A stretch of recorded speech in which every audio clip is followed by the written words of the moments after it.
بسم اللہ الرحمن الرحیم۔ محترم ناظرین، السلام علیکم۔ ایک یہودی کو رسول خدا صلی اللہ علیہ وآلہ وسلم سے چند دینار قرض واپس لینا تھا۔ ایک دن آپ راستے میں جا رہے تھے کہ وہ یہودی آپ کے پاس آیا اور اس نے کہا، جب تک آپ میرا قرض ادا نہیں کریں گے اس وقت تک میں آپ کو یہاں سے نہیں جانے دوں گا۔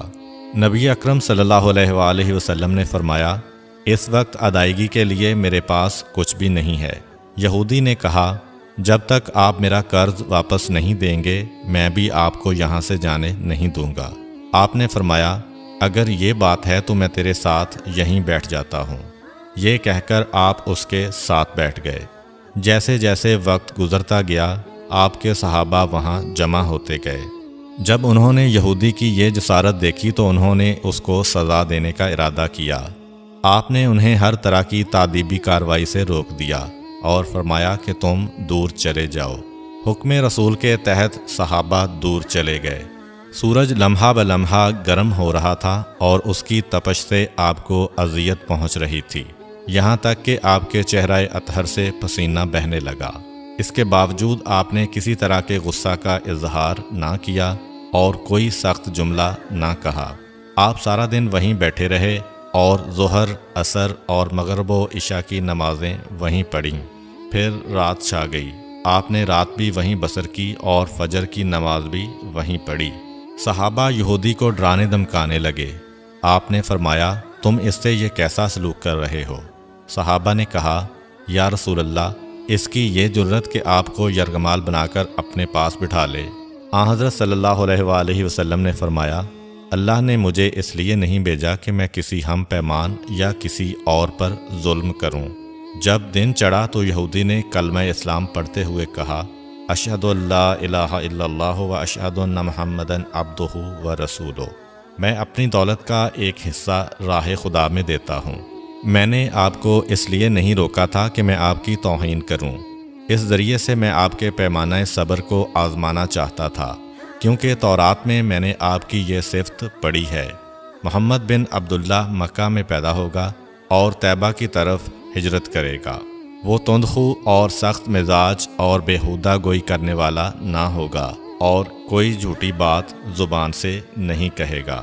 اس طرح سے میں نے آپ کو یہاں رکھ کر اس بات کی تصدیق کی ہے کہ تورات نے بالکل سچ کہا تھا۔ رسول اکرم صلی اللہ علیہ وآلہ وسلم مبعوث برسالت ہونے کے 3 سال بعد تک خفیہ طور پر دعوت اسلام دیتے رہے۔ اس کے بعد اللہ تعالیٰ نے آپ کو حکم دیا کہ آپ کھل کر اللہ کا پیغام پہنچائیں اور لوگوں کو خدا کی طرف دعوت دیں۔ ایام حج شروع ہوئے تو پورے جزیرۃ العرب سے لوگ مکہ کی طرف آنا شروع ہوئے۔ نبی اکرم صلی اللہ علیہ وآلہ وسلم کوہ صفا پر چڑھے اور آپ نے بلند آواز سے فرمایا، لوگو، میں اللہ کا رسول ہوں، تم اللہ رب العالمین پر ایمان لے آؤ۔ لوگ آپ کی طرف متوجہ ہوئے اور انہوں نے تعجب سے یہ اعلان سنا اور سب کی خواہش ہوئی کہ وہ اعلان کرنے والے کو دیکھیں۔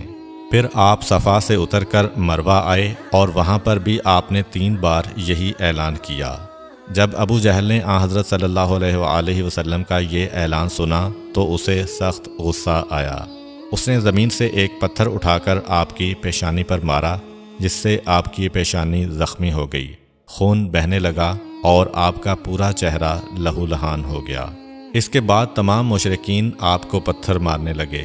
نبی اکرم صلی اللہ علیہ وآلہ وسلم مجبور ہو کر کوہ ابو قبیس پر چڑھ گئے اور ایک چٹان کے پیچھے جا کر چھپ گئے۔ مشرکین نے بھی آپ کا تعاقب کیا لیکن آپ انہیں کہیں دکھائی نہ دیے۔ ناکام و نامراد ہو کر انہیں واپس آنا پڑا۔ اسی اثناء میں ایک شخص نے حضرت علی علیہ السلام کو اس واقعہ کی اطلاع دی اور کہا کہ میرا خیال یہ ہے کہ محمد مارے جا چکے ہیں، نعوذ باللہ۔ یہ سن کر حضرت علی علیہ السلام کو شدید دکھ ہوا اور آپ ام المومنین حضرت خدیجہ الکبریٰ سلام اللہ علیہ کے پاس آئے اور ان سے کہا، میں نے سنا ہے کہ مشرکین نے رسول خدا صلی اللہ علیہ وآلہ وسلم پر سنگ باری کی ہے اور بعض لوگوں کا یہ گمان ہے کہ نبی اکرم شہید ہو گئے ہیں۔ آپ روٹی پانی اٹھائیں اور میرے ساتھ انہیں تلاش کرنے کے لیے چلیں، ممکن ہے ہمیں ان کا کہیں نشان مل جائے۔ آپ وادی پر نظر رکھیں اور میں پہاڑ کے دامن میں آپ صلی اللہ علیہ وآلہ وسلم کو تلاش کرتا ہوں۔ آپ روتے ہوئے آگے بڑھے اور آپ کہہ رہے تھے، یا رسول اللہ، ہمیں جواب دیں، آپ کہاں ہیں؟ میری روح آپ پر قربان، آپ کس وادی میں بھوکے پیاسے ہیں؟ آپ نے مجھے اپنے ساتھ کیوں نہ لیا تھا؟ حضرت خدیجہ رو رو کر فریاد کر رہی تھیں، کوئی ہے جو نبی مصطفیٰ کی مجھے خبر دے؟ کیا کسی نے انہیں دیکھا ہے جو مجھے ان کے متعلق بتلائے؟ اس وقت جبریل امین علیہ السلام رسول خدا صلی اللہ علیہ وآلہ وسلم پر نازل ہوئے۔ ان کے پیچھے ملائکہ کی بہت سی صفیں تھیں۔ انہوں نے حضرت صلی اللہ علیہ وآلہ وسلم سے کہا، خداوند جبار نے ہمیں آپ کے فرمان کی تعمیل کے لیے بھیجا ہے۔ اگر آپ چاہیں تو ہم اس قوم کو تباہ کر دیں گے اور ان کا دنیا میں کہیں نام و نشان تک دکھائی نہ دے گا۔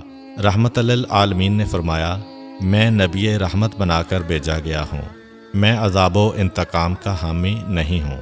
پروردگار میری قوم کو معاف کر دے، وہ مجھے جانتے نہیں ہیں۔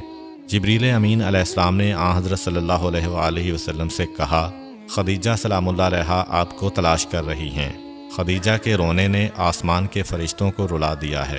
آپ انہیں جواب دیں، خدا کی طرف سے اور ہماری طرف سے انہیں سلام پہنچائیں اور انہیں جنت کی بشارت دیں۔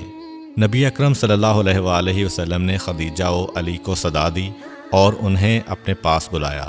دونوں شخصیات آپ کی خدمت میں حاضر ہوئیں۔ انہوں نے آپ کی پیشانی پر پٹی باندھی اور گھر لے آئے۔